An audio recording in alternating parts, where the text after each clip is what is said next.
pemerintahan dari tim kreatif. Dulu juga pernah Nyai Loro Gitul yang cerita itu. Yes. Cuman ada beberapa yang tidak boleh saya ceritakan. Cuma yang pasti di sini kalau misalkan memang harus bikin film yang seperti itu harus real.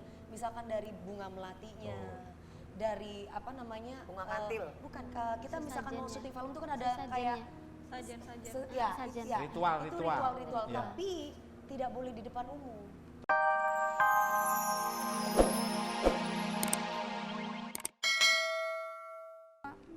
Supaya kita tuh mawas diri. Betul, Ya, setuju Mbak. seperti itu gitu. Oke, berarti setuju ya, kita doakan semoga kita diambil positifnya dari Mbak Baby ya, supaya kita harus introspeksi diri, istighfar, harus menyayangi alam, menjaga alam supaya alam menyayangi kita dan aman terkendali dan apa ya segmen yang ditunggu-tunggu pemirsa. Segmen ini adalah segmen kisah nyata dan tiap orang mesti ada cerita-cerita yang berbeda. Seperti apa segmen kisah nyata ini?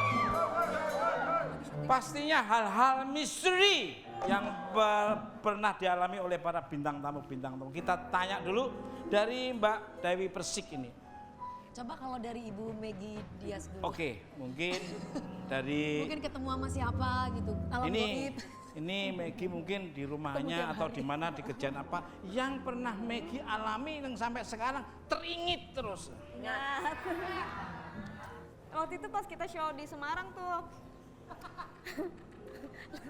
Kamu ketawa ngelecehin saya berarti. Sebenarnya cerita ini mengingatkan Mas Terus. Tukul tentang memori-memori yang pernah mereka lalui bersama. Enggak mas, enggak maksud ke situ ya. Ini beneran Pengalaman pas horor Meggy. di Semarang tuh Kak Vega. Jadi aku tuh dapat hotel yang kamarnya tuh tusuk sate gitu. Waktu pas masuk, Ini waktu cerita pas serem masuk tuh jangan emang udah senyap banget karena tuh atapnya tuh kayak apa sih kayak rendah gitu. Kayak rendah. Terus semalaman aku kan sama asistenku kan berdua, itu kita tidur kok AC-nya kayak nggak dingin gitu, padahal tuh AC udah dingin banget. Aduh, kayaknya kayak kamu tuh minum obat. Bukan, UDP paling cocok dia begitu-begitu. Nah, terus ya nggak bisa tidur tuh mas, ya nggak bisa tidur. Terus besoknya aku kan mandi, aku minta temenin lah sama asistenku kan. Nah pas di kamar mandi tuh aku denger suara asistenku mas, gitu. Aku denger suara asistenku kan namanya Fanny. Van lo ngapain Van gitu. Terus dia jawab omongan aku mas. Iya. Sedangkan si Fanny-nya nggak taunya dia masih tidur, gitu. Nah, kalau dari ini Mbak Upia Isil ini pasti tuang. banyak nih ya. Ini mungkin punya cerita kisah nyata yang mungkin bisa di-sharekan ke pemirsa, silakan Mbak. Kalau di Padang tuh kan suka kayak apa? Palasik ya? Ya, monggo Mbak. Ya kan dulu nyanyi ninggalin rumah merantau dari umur 13 tahun. Di umur 15 tahun Upia merantaunya ke Danau Meninjau. Nah di sana Upia cari kos-kosan. Tahu-tahu Upia nggak tahu kalau itu kos-kosan, kenapa kamarnya banyak yang kosong, banyak yang udah pindah. Tapi karena Upia kecapean, kebetulan Upia selesai nyanyi jam 2, baru mau menjamin mata pakai selimut seperti kain panjang.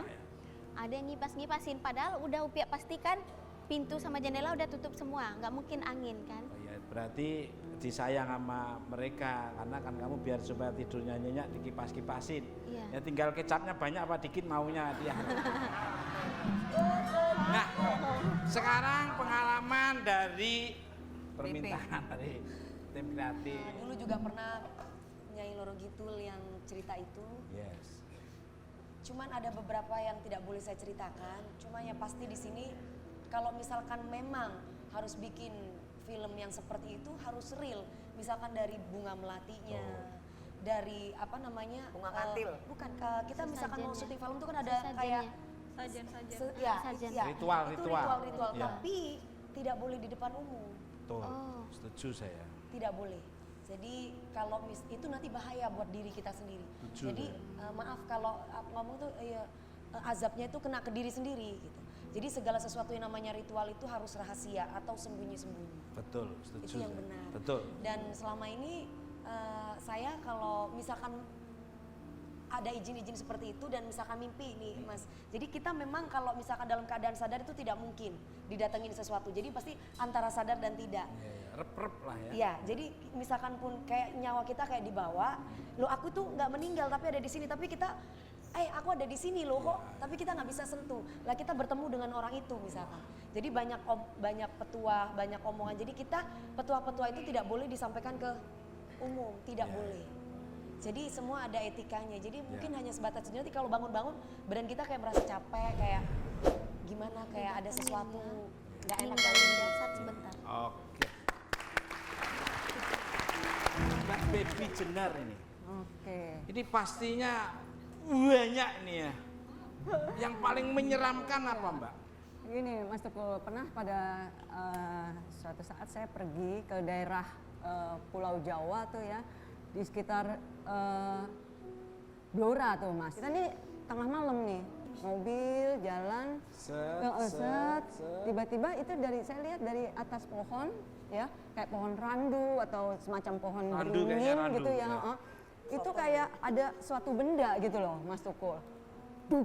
Jatuh, bentuknya warna hitam ya, kayak kepala. Gundul pecengis. Nah, itu.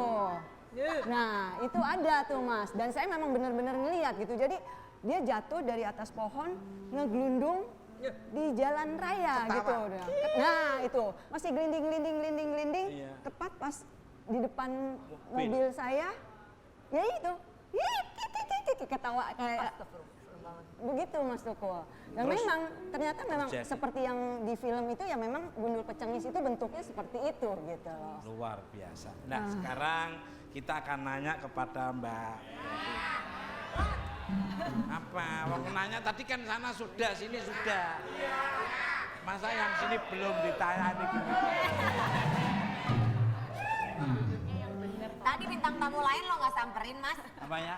giliran Nah, cak kan dikit deket, disamperin. ini kan jauh. Kalau bisa lihat yang tuweng dikit. Pernah terjadi pengalaman misteri apa nih Mbak Popi ini yang bener ya, nyata real ya?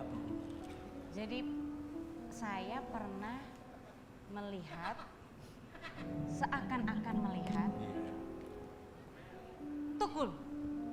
Enggak, cerita bener. Ya tuyul. Cerita nanti tak gigit loh kamu loh. Jangan, itu lebih serem Mas. Ah, iya.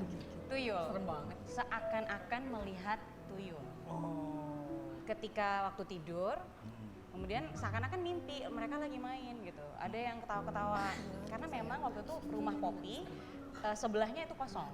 Popi tinggal di kamar 2, lantai atas gitu ya. Ternyata sebelah itu kosong. Kemudian Popi tidur, memang udah pagi sekitar jam 3 gitu ya, jam 4 gitu. Terus rame banget, main-main gitu, seperti orang main, Banyak. lagi main, banyak banget tuyulnya. Jadi lebih dari 3, lebih dari 3 main di bawah. Maaf, Terus pakai baju atau enggak? ya enggak pakai baju dong, Oh, enggak. enggak pakai baju, cuman pakai celana aja putih gitu. Berarti Terus ada matanya hitam banget, kayak panda jari-jari, hitam jari. banget sih semua. Dan masih kecil-kecil memang, terus naik aja main di atasnya Popi, ketawa-ketawa gitu. Jari-jarinya kayak kepiting gitu atau 5 ada ini? Enggak, aku Nggak enggak ngeliat berapa ya? lihat jarinya, tapi yang pasti Tiap kepalanya hari atau itu aja, pengalaman itu aja? kira-kira kayak sekarang gitu ya Mas. Ada lagi Mas, ntar Pemirsa di rumah maupun di studio dan dimanapun Anda berada. Cerita-cerita dari bintang tamu yang sangat luar biasa ini, ambil sisi positifnya dan kembalikan semua kekuatan dari Allah Subhanahu wa Ta'ala. Nah, untuk para penonton di rumah maupun studio, pokoknya saksikan terus Ting Ting Cool Show ya, tiap hari Senin, dan semoga doakan aja bisa stripping dan bisa menghibur selamanya. Dan saya ngucapin terima kasih untuk kepada Komik Lohanko, bikin jadi ada. Simalakama.